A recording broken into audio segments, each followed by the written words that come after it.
Joining us today is the chairperson of the Manipal Group and also, of course, a philanthropist and a very popular face here in Bengaluru, Mr. Mohandas Pai. So, it's just a day to go before the city of Bengaluru and southern part of Karnataka votes. A lot of political narratives are being set, but for the urban population in particular, what are the main issues that they should really look at before casting their vote to their candidate or the party? See, this is an election for the Lok Sabha, for the India election.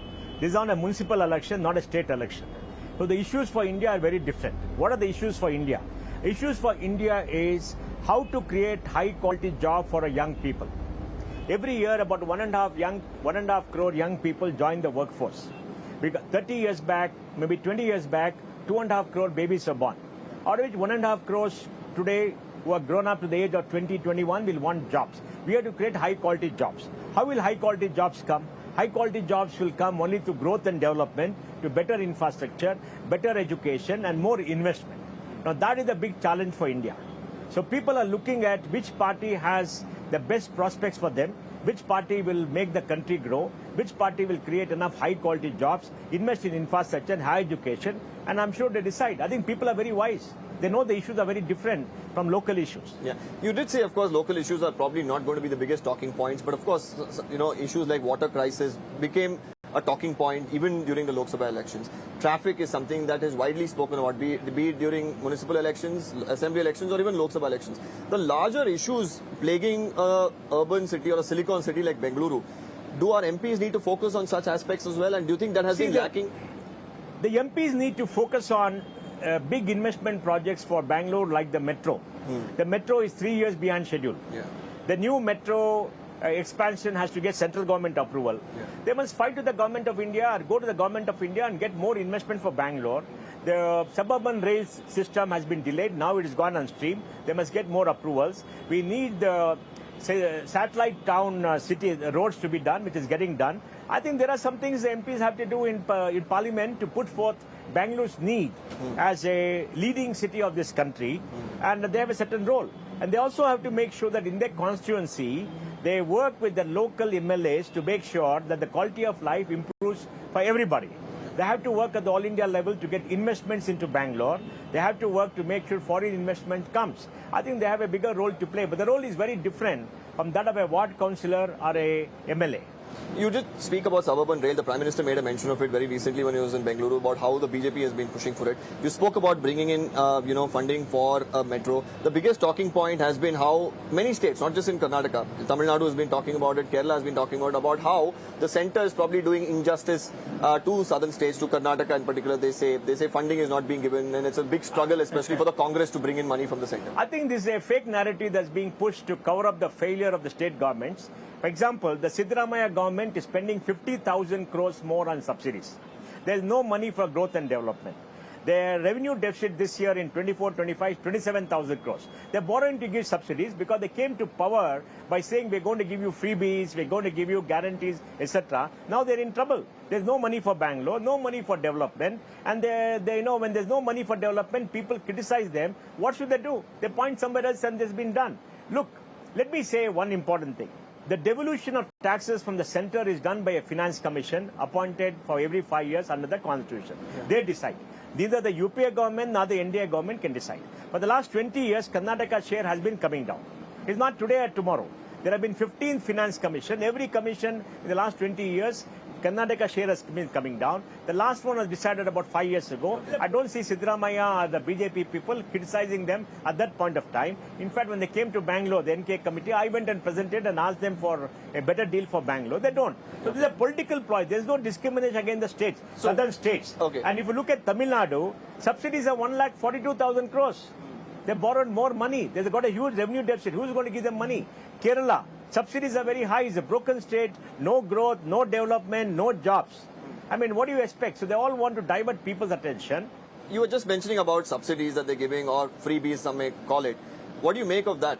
Because, time and again, there are Congress MLAs themselves who come and say, well, we don't have money for development now. We are giving you a freebie. Look, let me tell you one thing. Karnataka is the richest state in India. GDP is 28,25,000 crores in 24-25 as per the budget. Per capita income is around 4,15,000 rupees as against the India per capita income of 2 lakh rupees. Now, does this population, which is very rich, require 5 kg rice per month for 70% of the population? No. What we are saying is, give subsidies to the poor. Give them anything, 15%, 20% of population, please give it to them. Give some pension to the elderly. They need help. Give help to the elderly. For the rest, you develop. And if you want to give freebies, for the 70% where you're giving 5 kg rice, give scholarship for the children. Put money into education. Put money into roads. Put money into development. Go market the state to get more jobs. They want jobs. Karnataka is getting enough jobs. But the jobs are being taken for 40-50% of people outside because they're not educating enough. In the north of Karnataka, the gross enrollment rate may be 20-25%. Whereas south is about 40-45%. It's a lopsided development. Get your priorities right. Siddaramaiah still seems to think that in the 80s and 90s when Karnataka was poor. Let me say one thing. But now the Congress at the centre has promised more. I'll tell you. Let me say one thing. Siddaramaiah was the best finance minister Karnataka ever had. He created a revenue surplus. He ran the fiscal tightly. When the chief minister, the finance minister did very well. Suddenly, for this election, he's saying social justice by giving 5 kg rice. What is the meaning of that? Free.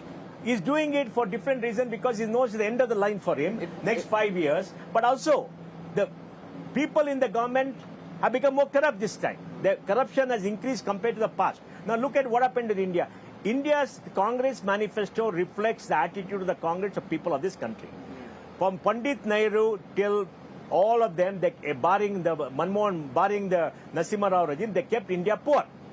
They want to keep India poor by giving subsidies, by giving some doles, by keeping the Muslims down, by promising them freebies, so that they can rule and people will not challenge them. It's the old imperialistic attitude that was covered by Nehru. But in 1950 to 1980, India grew only 3.5% a year. The world grew 4.5%. Asia grew 6.5%. We became poorer in 80 compared to 50 because we suppressed private capital. And that's what they're doing here. Look at the manifesto. Where is growth? Where is development? I'll give 30 lakh jobs in the government. Do you want more jobs in the government where people get very good salaries and most of them don't work in operations?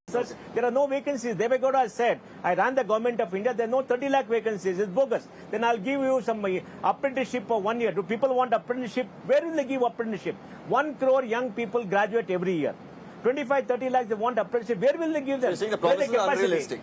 All the promise unrealistic. They have not calculated how much money is required. They have not made a study. They shut off their mouth. This is all driven by the Soros gang. Like Rahul goes abroad, he meets all those people. Sam Pitroda, the classic example. Coming to that, you were talking about the manifesto. Because mentally they think they are born to rule. People of this country are poor. They require doles. They're all poor. They have no aspiration. We have to take care of them. It's of divine responsibility. Okay. Like the divine responsibility of kings who are born to rule. Yeah. Now that is the attitude of Pandit Nehru and the whole family. And that is the problem. Only when Narasimha Rao was there, we saw change. And when Manmohan Singh was there, he was going to control the family. Narasimha Rao was independent. So same thing is there in the manifesto. And people like Sam Pitroda, Jairam Ramesh, I don't think they know what is happening in this country. Precisely coming to them, and also you mentioned the manifesto of the Congress as well. There are some talks about, financial survey in the country. Reference was made to inheritance tax, though they came out and clarified, well, it is not something that, as a policy we are looking at, but it's a mention that I made during an interview. What do you make of it? See, it's very simple. Some people have become successful in this country. Others are aspiring. Beat the people with the success, take away the money and say we're going to give to the poor and come to power by getting sympathy from the power and creating hatred for successful. That's their attitude. But they don't want other people to be successful. They want to be the rulers. That permeates them. I mean, it is very clear what they're doing. And who are the people around them? The hangers-on, family retainers, people who have not done any useful work in their life. They come and do all this because they've never been successful in their life. Which amongst them has really succeeded in life, worked hard to earn a living, build a business, build something of note, to come and say, look, I have done all this, I have come up from poverty, I've done all. None of them. You see who they are, who are the people who are writing. Praveen Chakravarti, the thing. I mean, they're all armchair economists without understanding what India is. Today, 1,25,000 young people have started startups. It'll go to 2,50,000. People want to be entrepreneurs. Suhail Seth made a statement in TV, I think with Navika, where he said, that look, who is the role model for young aspiring Indians? Is it a Rahul Gandhi or a Mukesh Ambani or a Nandan Nilekani? Now you tell me, what do young people, entrepreneurs want? They want to be like a Mukesh Ambani. They want to be like a Nandan Nilekani. They want to be Rahul. They don't want to be, increasing poverty, increasing want. They don't want to remain on government for doles. The Prime Minister today said that, well, in the opposition, they're looking at one Prime Minister probably every year. They're auctioning the chair of the Prime Minister. Is that a cause of concern, not having a Prime Ministerial face in the opposition? Is that a cause of concern? Yes, a cause of concern because there'll be political instability. There's a loose coalition with nobody in charge. They have not said who's going to be the leader. Everybody will fight. You think Mamata Banerjee will allow anybody else to become Prime Minister? She will not join. She'll demand the prize.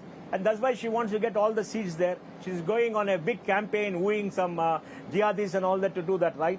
So it's a loose coalition, and there's no common manifesto. Okay. Today, if you want to vote for them, what is the manifesto? Yeah. Multiple manifesto. Nobody knows what they stand for. Yes. They say after elections we'll come with a manifesto. What is the point? Yeah. Before voting, people want The to entire know what purpose they of the stand manifesto for. is lost. Yeah. Exactly. Yeah. Now Congress has got its own manifesto, which is a giveaway. I'll give this, I'll give this, I'll give this, I'll give. Where is the money? Who's going to pay the money? Last question to you, if we could take that very quickly. The urban population coming out and voting, every time the numbers are pretty low. What's the message you want to give? See, I want to appeal to all the people in urban India. Your future is getting compromised because you don't go and vote. You should send a message to all political leaders that your life is important, your quality of life is important, you also can count. By being indifferent, by going for holidays, not voting, you are destroying your own future, the future of your children.